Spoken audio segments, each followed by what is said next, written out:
And we're speaking on a day when both The Atlantic and Vox Media ink deals with OpenAI, effectively giving them their content and they can train on it, and there's some credit swap potentially.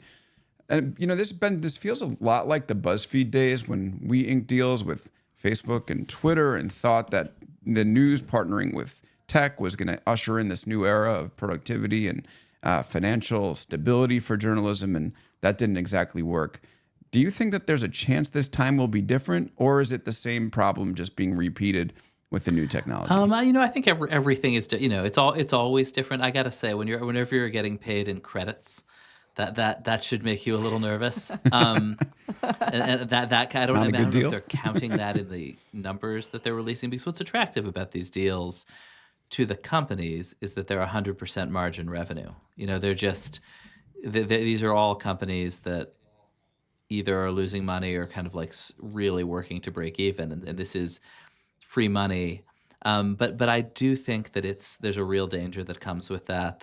I don't think it's exactly like, I think it's like Facebook in that a lot of the Facebook deals were intended to kind of politically mollify an industry that could do them harm, and to buy off the journalism, which to some degree worked, to some degree didn't.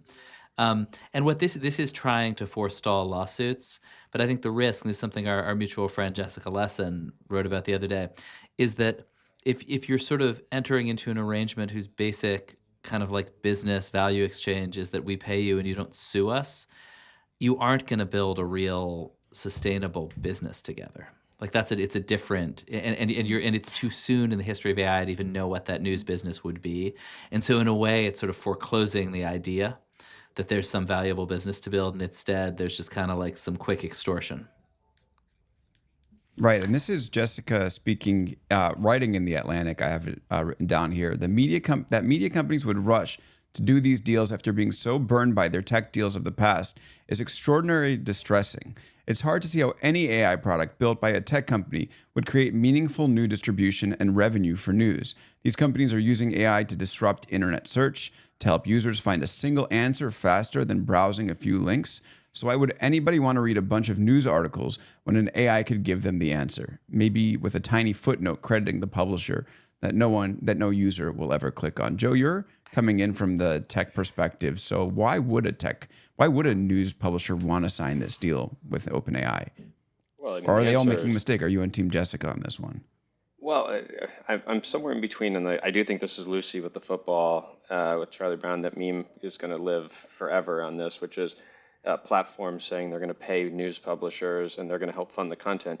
But before, they were helping fund content that then would drive more engagement on their platform and then maybe drive some traffic back to the publisher. Now it's free money, but then if we never send anyone to you, you can't complain about it because we'll just give them the answer on our platform in a business model that is unknown. So, I mean, it is incredibly speculative, and I have no idea. I haven't gotten into what's inside these deals. How long are they for? Can they train? Because what's going to be most Yeah. value is new news. Like training on the historical news, I mean, horses left the barn, that's what you're not suing me for. But training on fresh news will be all the value going forward, and I do wonder what those deals look like. They don't look And what particularly is the good. I mean, yeah? sorry, go ahead. No, I you was go going to ahead. say, Yeah. no, they don't look particularly good. I mean, there's a $250 million deal between News Corp and OpenAI. That's $50 million a year. The revenue of News Corp is 15 billion or so, right? So it's not nothing, but it's not a huge amount of value. And I think the big question is, you know, how long, what is the value of that training data? Are we in the where drivers taking inflated fees for subsidized rides version of Uber only to be replaced by, self-driving vehicles in the future, or are we somewhere else? But I think, but I think that's the difference between the training data, like Mhm. historic versus news. Like, before what the platforms did on their own, and by the way, not just Facebook and Twitter, but search, it atomized news, so everything was next to each other. So it took a news story and then put it next to everybody else's news story, and the engagement occurred on their platform, and they could monetize. Now what they're saying is, okay, trained to talk like news is one thing. Actually having fresh news is something different.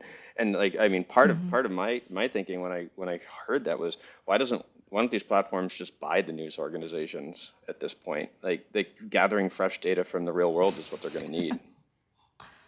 Or more than that, why don't they just make a deal with one company? Like, couldn't the AP, for instance, suffice? Like, it does really seem like making a deal with all these different companies is basically like, please don't sue us. Whereas, like, even the News Corp deal alone probably could satisfy all of ChatGPT's needs and more. What do you think, Ben? Go ahead, Nayeema.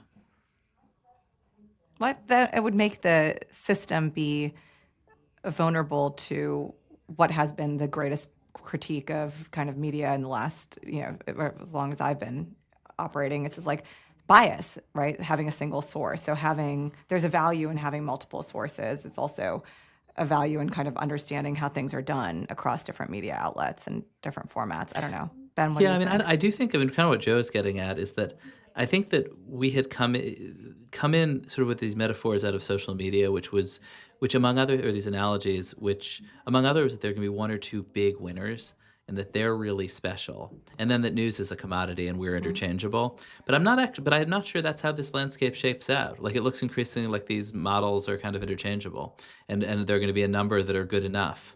And having exclusive facts might be really valuable. And I do think there's this assumption from that's been around for 20 years on the internet that, or at least since the social media days, that most of the revenue, most of the value go to the distributor. That YouTube is a big company, that that Google's a big company, that Facebook's a big company, and that content creators can kind of eke out pennies and little percentages around the edges. But that's not really particularly consistent in the history of media. There are other models. Spotify is the obvious one, where you build a really cool tech platform and your reward is a tiny, tiny margin and maybe zero. And I think if you're in the content industries, that's the world that you want. Like, they can build their Nito distribution system and they should have the right to make, fractions of a cent on every dollar. But then the news organizations would have to band together in a record label like oligopoly in order for that to work in some way. Because, the difference between AI training on your voice and analysis style, so if a news reader says, okay, I like this particular style, read me my news in it, that is an evergreen versus, bring me new facts. Yeah, Joe, you briefly cut out. I think it may have been actually our antitrust lawyers came in and muted you. We appreciate that. Thank you, Stuart. I said oligopoly.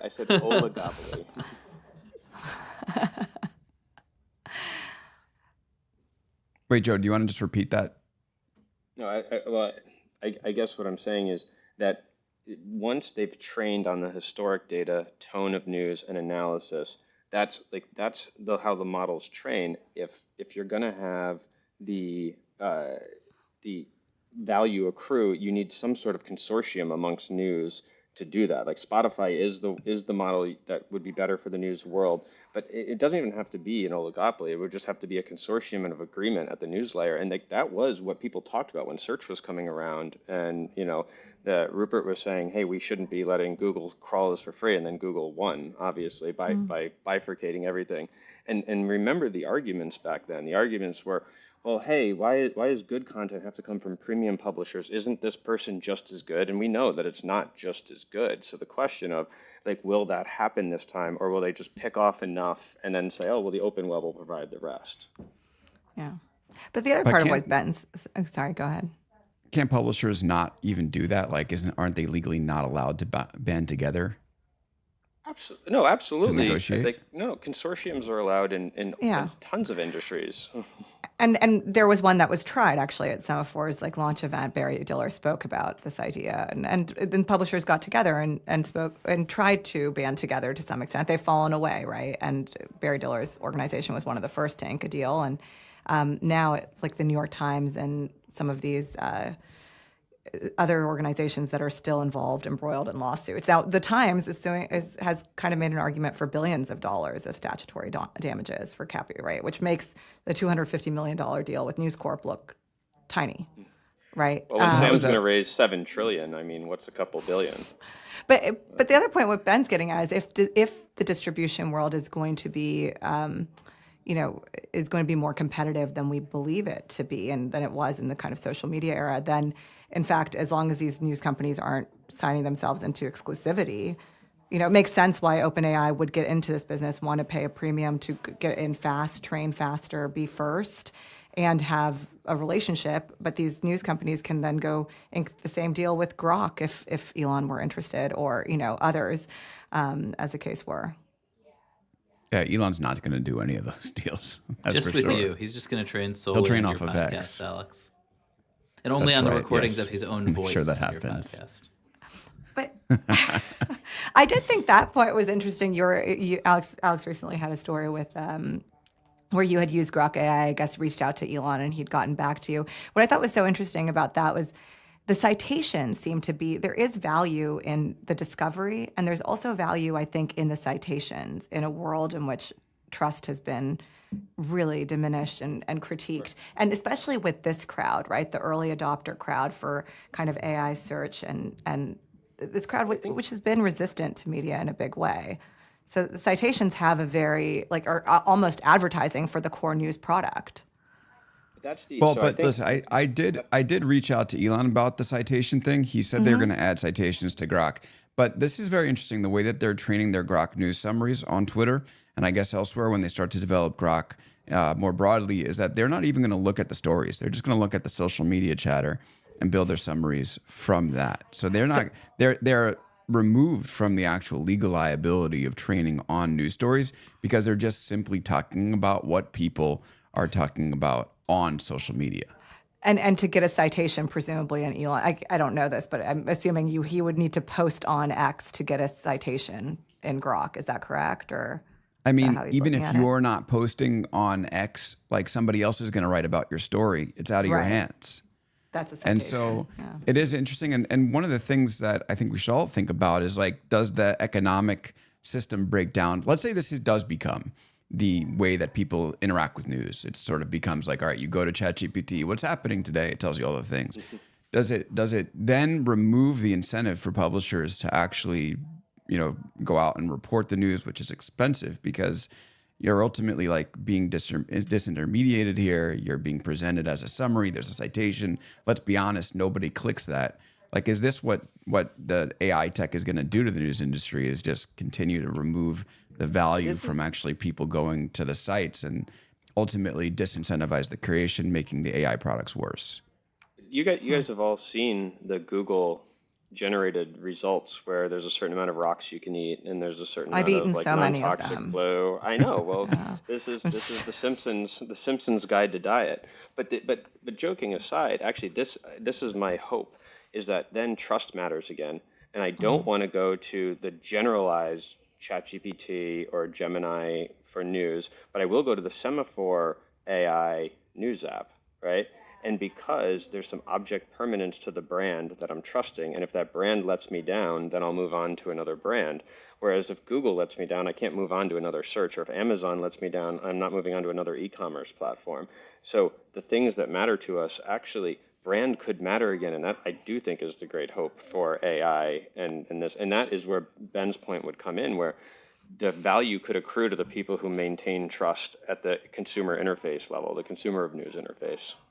Ben, is that even feasible? Like, does Semaphore have the budget to go build its own AI that's going to compete with ChatGPT? Or do you really think that if ChatGPT can summarize, let's say, your stories in the media newsletter or even your podcast, that like you're going to get a good deal because you have the trust that, let's say, I'm hoping the that Eat Rocks diet that doesn't? Joe has a fund with a couple $1 trillion in it to, for our compute. I'm hoping that too. No, but I think that in a way that, in a world full of hallucinating AIs and kind of malicious or just goofy deepfakes everywhere, I mean, there's obviously and of some consumers who kind of aren't looking for trust and view it all as entertainment and don't care and are perfectly happy on X because like it's all kind of a fun sport. But others who want to know what's trusted, I do think there's like some return to a trusted brand who can tell you if that picture of Rihanna at the Met Gala is real or fake. Like there is some perhaps somewhat modest space for that. It is though, but I mean, all of these things I think go to Jessica's point though of how little of this has shaken out, how totally unclear it is. I mean, among other things, is OpenAI going to be like Facebook, like or Google, which is to say, at least for sort of a moment, a kind of quasi-monopoly printing money, or is it going to be like Uber, which is to say, like a company whose revenue can never quite catch up with what it has to invest because it's ultimately in a business with no moat that's really competitive? Can I take the Uber Yes. position here? I mean, one of the things that stuck out to me in the release that at least I read from Vox talking about its partnership with OpenAI. So both companies' eyes have been on this release. They said ChatGPT had 100 million users. I mean, ChatGPT had 100 million users 2 months after launch in December 2022. By my watch right now, it's May 2024.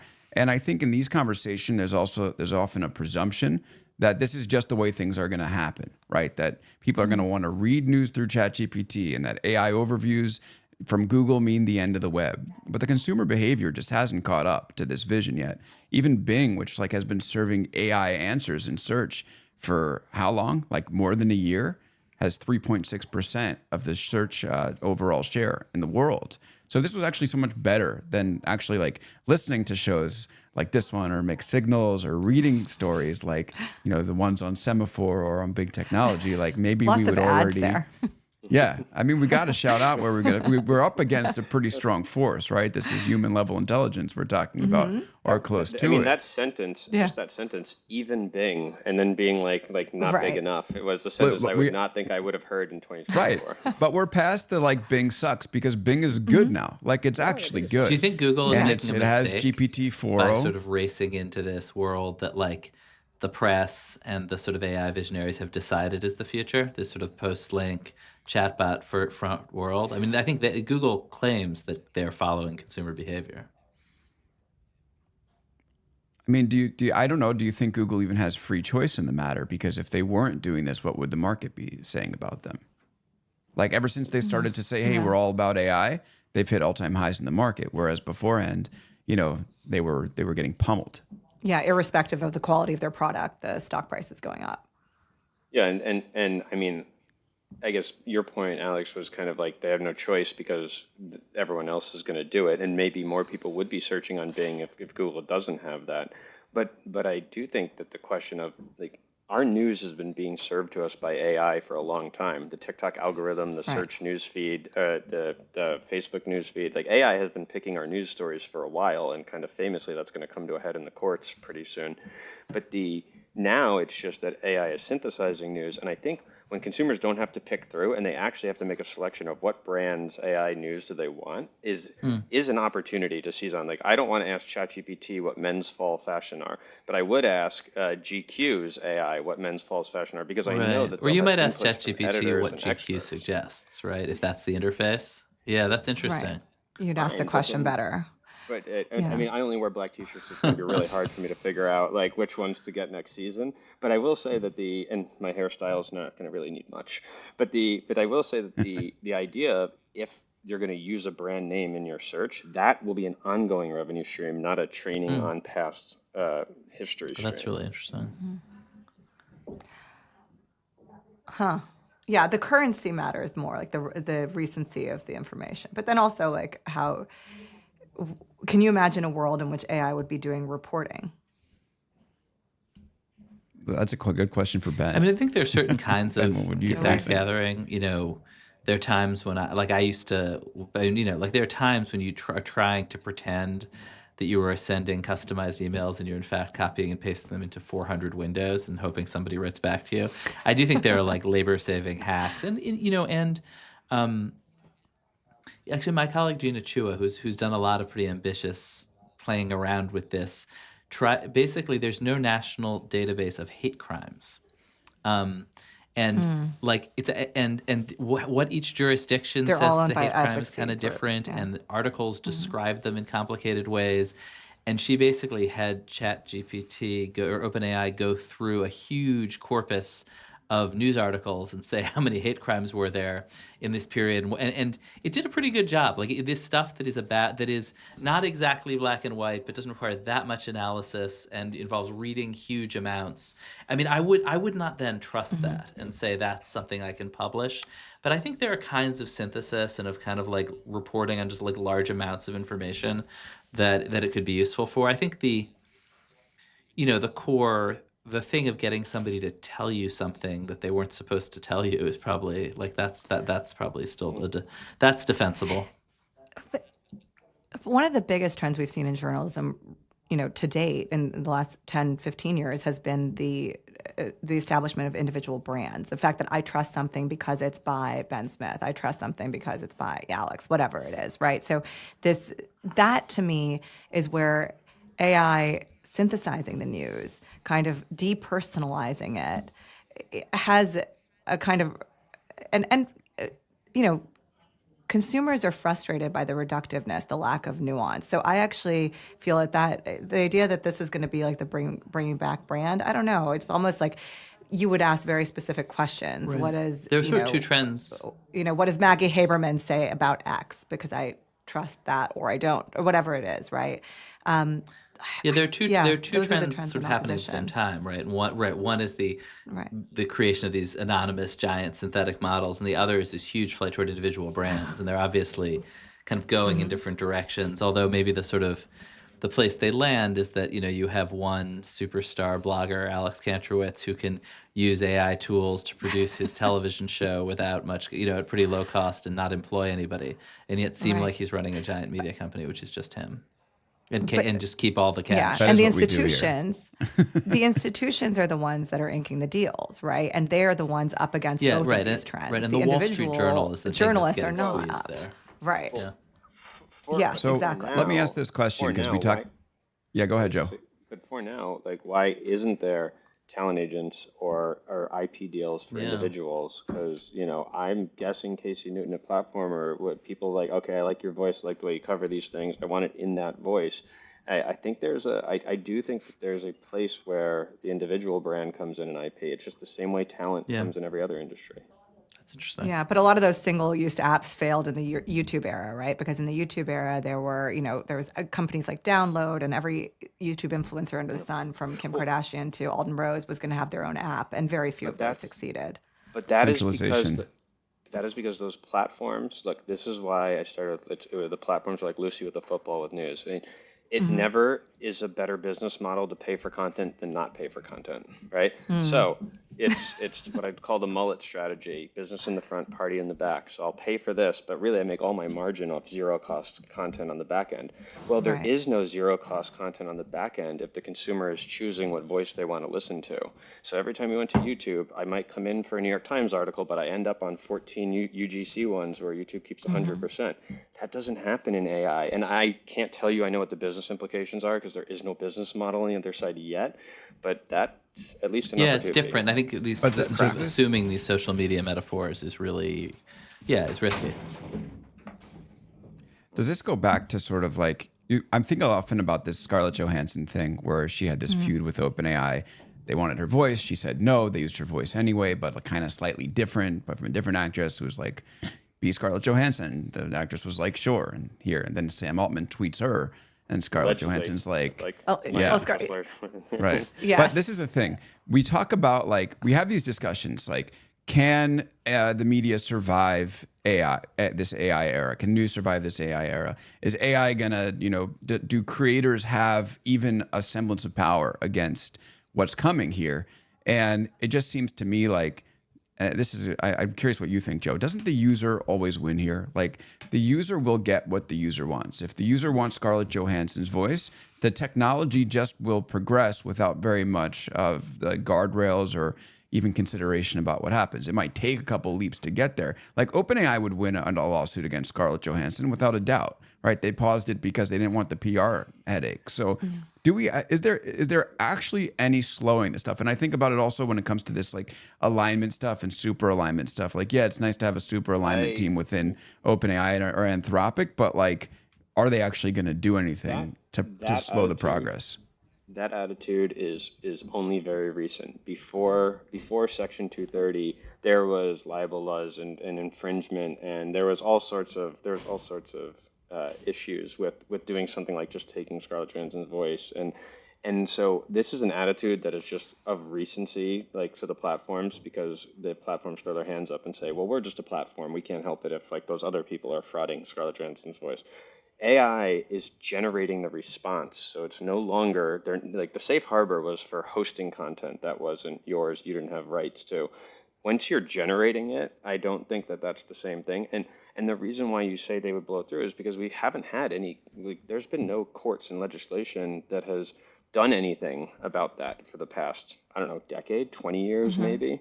And so I think that this is a different time, and like the opportunity is huge, like for this to actually be good for copyright law and for trademark law and for personal image rights. And maybe this does that. But they used Yeah. a different actress. Like, how do they end up on the receiving end of a lawsuit and Yeah.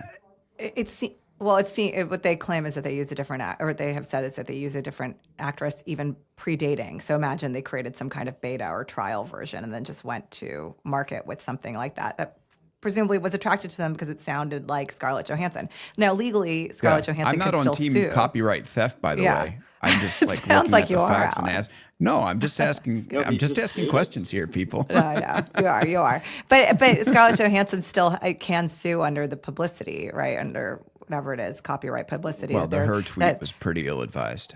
exactly, and it doesn't look good. But I think you said the answer in the first, which is they've lost in the court of public opinion, and consumers are going to care. This is, I think Ben has made this point, like closer to AI is closer to the culture industries than most technologies have been. And the way in which we've seen people win against them are either single big brands like Scarlett Johansson, threatening a lawsuit, but also really using her own voice, her own power to kind of shift the spotlight of the conversation, the regulators, et cetera, to pay attention to this issue. And the other side is, in the strikes that we've seen, WGA and particularly the SAG strike around AI, it requires massive organization and negotiation, which is probably easier done right now and easier conceived right now, given the technology is nascent and there's one or two or three big players in the space, versus when it becomes, if it becomes, Alex, this, the next wave of the internet. Is there a way here where everybody wins? I mean, the New York Times has built like this. I'm curious if anybody has some thoughts about like what's going on there. But they've built this big AI unit that's being headed by Zach Seward, who's he's very well experienced industry insider who knows what he's doing around tech. He has a full team there. They're trying to harness AI for good. Like, is there a way the news industry wins here? Which is a question we don't really ask often, but There's I'm a curious world where what the New you all York think. Times wins, right? Like I think that they're the ones who have benefited from these sort of the sort of centralization of these internet businesses, and they're the Google of original news in a way, and so they're in this dominant position which they can use to become more dominant. Yes, definitely. Also, in other ways, are very torque toward AI. They produce a lot of words. They have a huge body of text. The companies really need them. Like an AI that was missing the New York Times would be lame and would be worse than the one that had it, and they kind of know that. So, and the Times is going to hold them up for huge amounts of money. I mean, I think the question of like, I think some of this stuff is sort of a little orthogonal to the news business. Like a lot of news is your local community weekly, which was getting killed in the social media and the sort of Google era, and will now get killed by this, but needs a different model.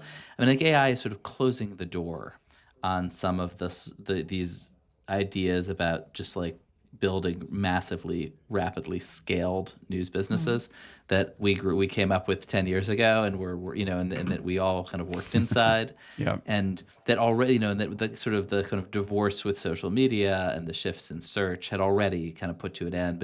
But AI just means, I mean, if assuming these AI platforms are sort of the next wave of platforms, very hard to see. I mean, I think in some ways it's going to help. It's going to entrench the advantages of big incumbents. I mean, the other people it shuts out, and Max Tani had a great story on this the other day, is partisan media. Like nobody's calling up the Daily Wire for a licensing deal. Nobody called up HuffPost, actually. Nobody called up Breitbart, and they're all grumbly about it. But what this means is if you go looking for, when you went looking for news on Facebook, you often got really, really insane stuff. Google somewhat less. But when you go looking for news in Gemini and in, it's just going to tell you like the earth is round and Biden is president and stuff. Like you're not going to, like a lot of these people who thrived by saying the most But then extreme and exotic stuff will find places to do it. Like it looks like X will be increasingly that because it's so engagement centric. But it's a smaller world. Does anybody think that the fact that we had news feeds, we had all this other delivery, and then email newsletters, like, come on, the boom of email as a delivery mechanism, and it was because the publisher controlled that connection to it, to the reader, and the reader could know that that came from the person who published it, and it wasn't being interfered with anyway. And email is what, 30 years old at this point, and it's still the preferred. So like, what will that be for AI? Yeah, but email newsletters have also picked up, particularly in a time where there's been more news disengagement, right? Like emails are coming to you, you're not going to them to some extent. Yeah. You sign up for them, but then they continue to come to you. I do think that there is a So did my Times paper on my doorstep. Actually, well, I delivered them, but same. you didn't read it. But I do think that there is something to that. Like there's a nostalgia about the news. People are a little nostalgic about how they get their news. They're a little distrustful. The platforms, the social media companies themselves are, Meta would like to see less news on its platforms, which in fact is a good thing for a competitive advantage, arguably for OpenAI, et cetera. I do think it will be curious what Elon does here, because with X, I mean, the real value of Twitter is the breaking news. When the earthquake happened, there was nowhere to go but Twitter, right? Like no institution. I was not on even the Twitter New York Times. mid-earthquake being like, oh shit, this is definitely an earthquake. Yeah. So, Yeah, this Yeah. is a great Yes. Twitter New moment, right? Yorkers. As irrelevant as you think Twitter is, in that moment, that's the only way you're going to find the answer. So that combination of kind of breaking news and the tonality, the conversation, the zeitgeist that currently But you Twitter go has, there- no other social media company has it right now. But you go there for for hundreds of thousands of voices telling you what's happening in real time, rather than one synthesized voice pulling it all together, right? Yeah. Because Yes. Authority it's is like that- lost. yeah, exactly. It's homogenous, and it's all mushed together, and people's brains don't work that way. We need to tell ourselves stories. We need to trust where it's coming from. We need to get like single person narratives, and that's what Twitter or X really provides. This is beautifully setting up like a question for the group that we talk about on the Friday show every now and again, which is what would be a healthier environment for news? Like news mediated through the screaming, emotion-based social media feeds, or news mediated by AI that is more even keel, but wrong fairly often. Or not fairly often, but wrong every now and again. So would 'cause you it rather your hallucinates. news be like super polarizing and insane, but correct, or sort of soothing and wrong? Yes. I mean, I think that's why you got to read Semaphore, where we are soothing and correct. No, yeah, that's amazing.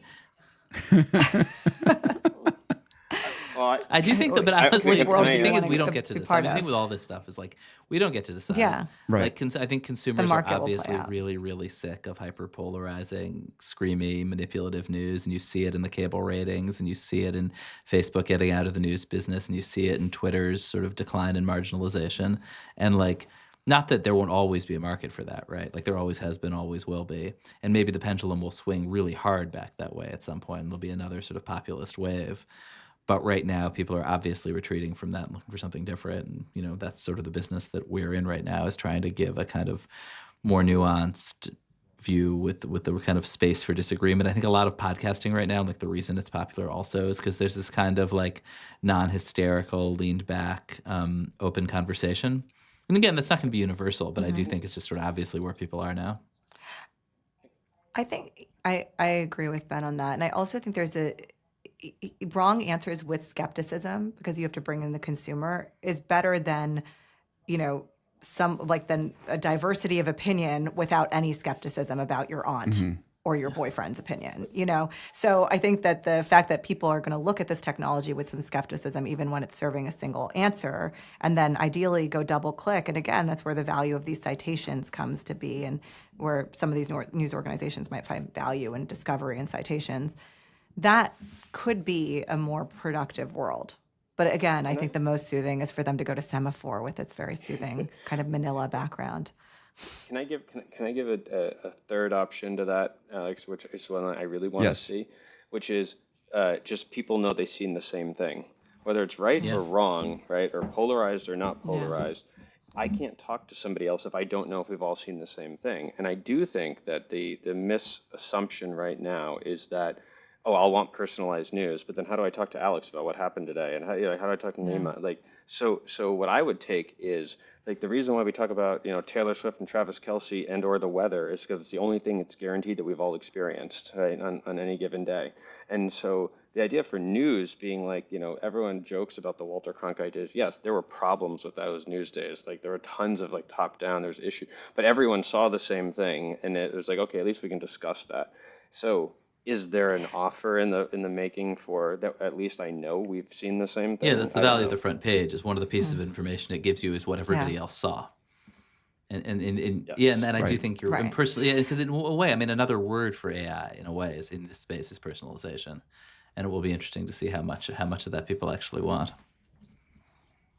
Okay, I need to go to break. Why don't we go to break and come back and talk a little bit more about mixed signals and pick up this idea about whether hyper-partisan media can survive, and is it going to be BuzzFeed when Vivek Ramaswamy runs the publication? All right, why don't we do that when we come back right after this? And we're back here on Big Technology Podcast. What a great group we have here today. We have Nayeema Raza. She's the co-host of Mixed Signals. Ben Smith is also here. He's the editor-in-chief of Semaphore, also the co-host of Mixed Signals, which is now live. First episode was Friday. You can find it in your podcast app of choice. And Joe Marchese is here. He's a partner at Human Ventures. Ben, let's just talk quickly about the Vivek news. So Vivek Ramaswamy seems like he's pulling an Elon Musk on BuzzFeed. He's acquired like a high single-digit percentage of shares and is talking about the way the company should be run. What do you think is happening there? I mean, I think that much like his presidential campaign, he has sort of found a formula for getting a lot of attention and no votes.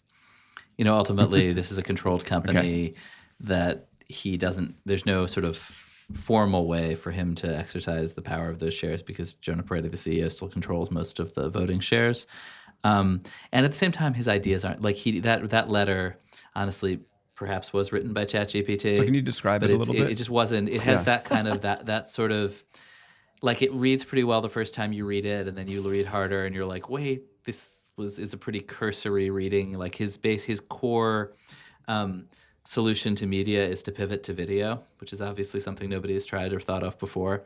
And he complains, and somebody went and Googled like complaints about BuzzFeed's news, and so he has like there was an expose of the World Wildlife Foundation partnering with local militias in Africa who were murdering people. And so he's like, well, they were too mean to the World Wildlife Foundation, which, by the way, his people, conservatives, totally were very into that story, which was true. And the organization expressed great sorrow, but he obviously didn't click the link. Like, it was just stuff, like, there was a bunch of stuff like that. So I think that, like, I mean, my sort of conclusion here is that the only solution is for him to hire me to come back and be the editor-in-chief of right-wing BuzzFeed and, set things aright. Because I know where the body, I know Ben's where all so the thirsty for a I know job where all back the in. anti-woke bodies are buried. That's right. Oh my God! Please don't publish my Yeah, drafts. that's where Ben. they are.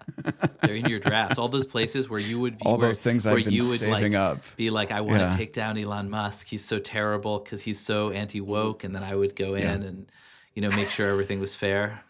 Yeah. Because that's how Exactly. newsrooms work. Thank you for doing that. Yeah. Hopefully All they these don't get those millennial Google journalists Docs. trying to So- take out upstanding reactionaries. So the podcast is interesting. I mean, we do need there is room for a podcast about media. And Ben, you like I'm going to put that on like the label. announcement, There you is talk- room ... for ... a podcast. Alex Kantrowitz. Yeah. What happened to the good ads in the first half of this episode? We actually discussed God. that. Well, actually, Wow. they can. This is the you part can where hear we just more roast you, discussion Alex. about Sorry. Ben. I was just We're here setting for it. you up to talk about what you're trying to do in your podcast. No, please do. So, Please do. Nayeema, take it away. Thanks, Something nice. Alex. Thanks. Well, no, I was going to say we have a conversation. We get a little bit deeper into Ben's portfolio and resume for his BuzzFeed job listing in the episode that you can hear on Friday. At Friday's episode, we talked about it at great length and something spicy there actually to check out. But there is room for. I think that people. It goes back to brand. It goes back to people just looking at this news environment, and we're seeing simultaneously people think this is the most important election of all time. I'm just giving a thumbs up on Google for no reason. But simultaneously, people think this is the most important election of all time, and they are not tuned in. So it's like 2/3 of people think that It's extremely high stakes, democratic moment, and 1/3 of people are paying regular attention to the news. So what's happening here? What's the fatigue? What's the distrust? And that's where we're building this new show in this environment. I'm so excited because Ben has had not one but two podcasts, I believe, before. Big huge Right, hits. Ben? Yeah. That's why you don't know about them. You're Yeah, the I produced one original. myself back in City But Hall in 2006. There was a very faint beep buzzing in the background that I was never able to figure out, so I just left it in. But I interviewed Feels like Elliot so Parks and Spitzer and Rahm Recreation. Emanuel, people like that.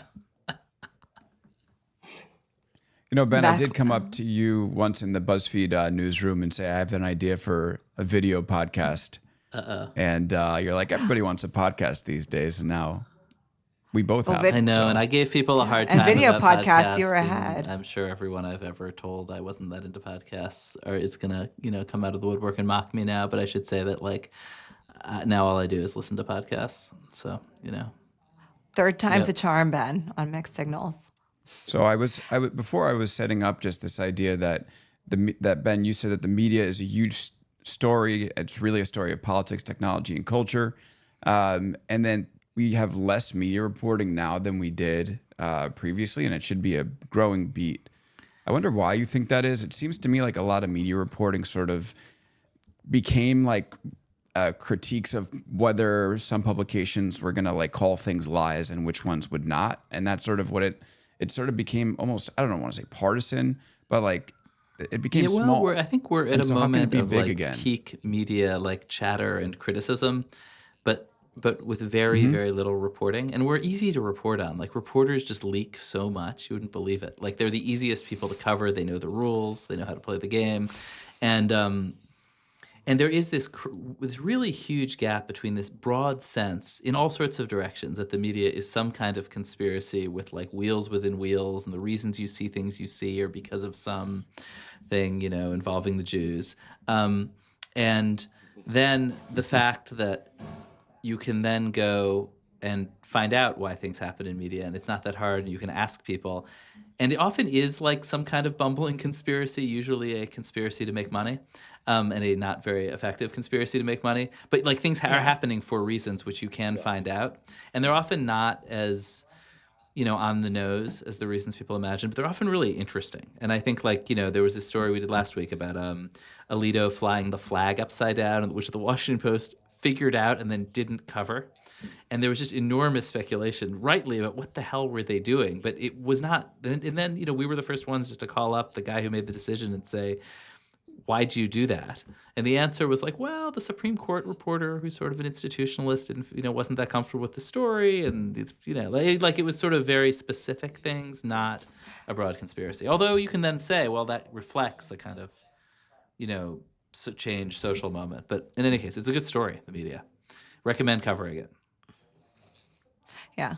So the podcast is kind of taking you at Mixed Signals. The idea is kind of taking you behind the scenes and all this distrust in media. But what actually happens? Why are the biggest stories, these biggest political, cultural, technological stories covered the way they are? And I like the alternate log line I like to say on the show is the truth is out there. This is the X-Files where Mulder and Scully with 100% less sexual tension, and that is the kind of where the show will take you. I've always thought that the most interesting thing about media is that there's this unmonetizable portion of media, right? I wasn't there. I wasn't there the moment that Elon decided to buy Twitter, now X, for $44 billion. But I could tell you with absolute certainty, Twitter at the time was worth more than $44 billion. It was just not monetizable for more than $44 billion. Rise and fall of nations, Arab Spring, propaganda, Russian elections. The unmonetizable portion of media is where the power is, and the gap between what is monetizable and what is valuable in culture is massive. And what makes media outpunch everything dollar for dollar. It's just a question of how you get the public interested in it. I mean, is there a business that can be found to make money off this stuff if it's that influential? I guess that's been the question forever. Off of news?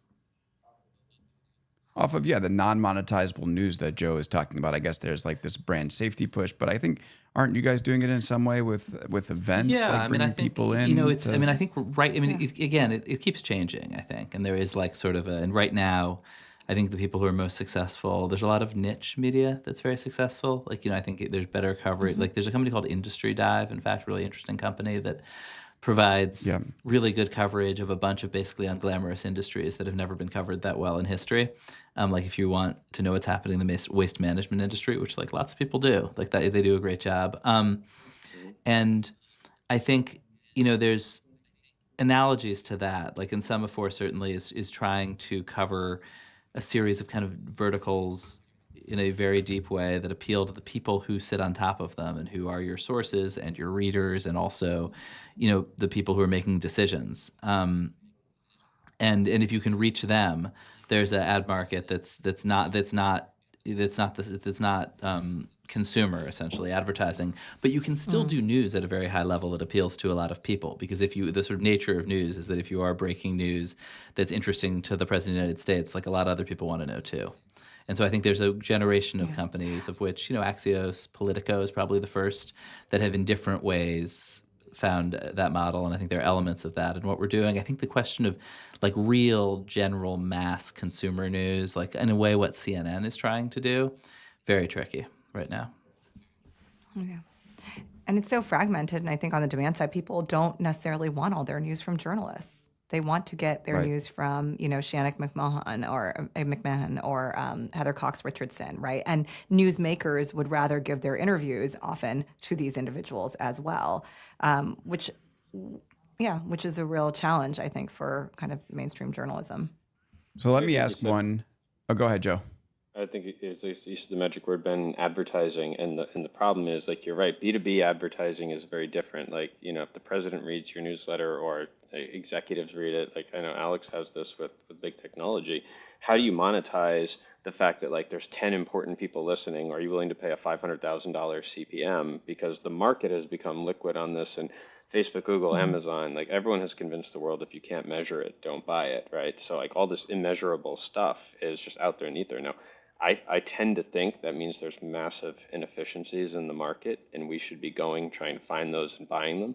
But it's pretty hard to do at scale and again, because selling sponsorships is like running on a treadmill, whereas selling media is like being on a bike. Like the bike keeps gliding, and the treadmill, as soon as you stop running, you're going off the back of it.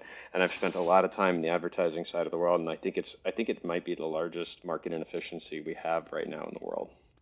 Okay, I want to ask one conspiracy question since there's talk about media conspiracies in your promo, and we can sort of end on this. Do you think that, on average, the media will have a rooting interest in favor of Joe Biden in the 2024 election, and how do you see that playing out in terms of influencing the election and the coverage that we're going to see over the next few months? I mean, I don't think there's any such thing as the media, and certainly there are That's why I outlets said on that have a average. rooting interest Yeah. in both candidates, more openly expressed than ever. I mean, I do think there's this.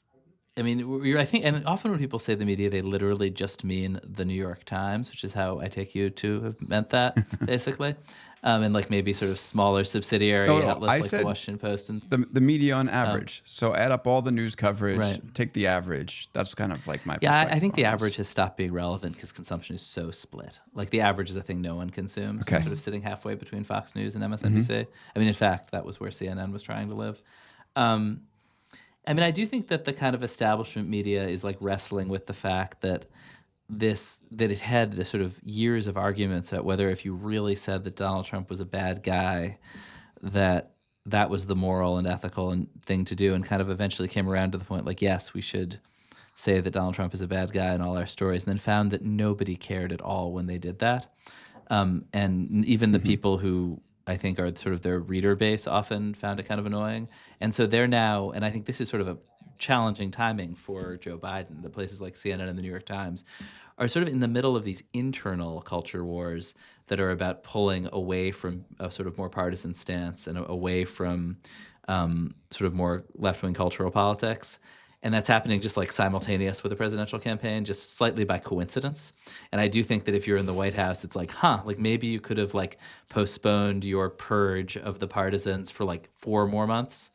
But right now, the priorities inside the Times are very much about reestablishing their independence from, among other things, the Democratic Party. Mm-hmm. The show is Mixed Signals. You can find it on your podcast app of choice. This was a super fun conversation. Thanks for coming on, Joe, Ben, and Nayeema. Hopefully we can do it again soon. I'm looking forward to listening to your show. Thank you, Alex. Joe, look forward to talking more about our AI Alex. project. Let's do it.